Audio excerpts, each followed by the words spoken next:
Hi everyone, it's a little tutorial how to remove the audio player on Laguna 3.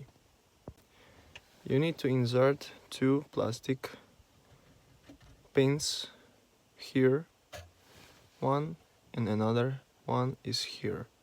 Just do two little clicks there, and after you should remove the audio player here. That's it. We have a bush here with a coffee problem, and we need to unplug these connectors to replace the audio player.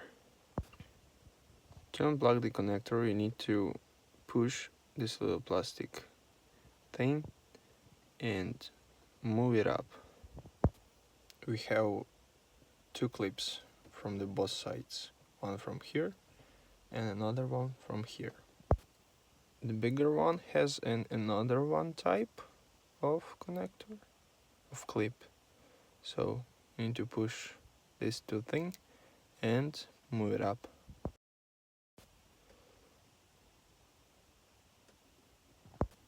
And the last two things, you need to push these little plastic clips and remove it all.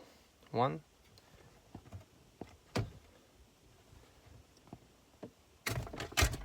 and another one.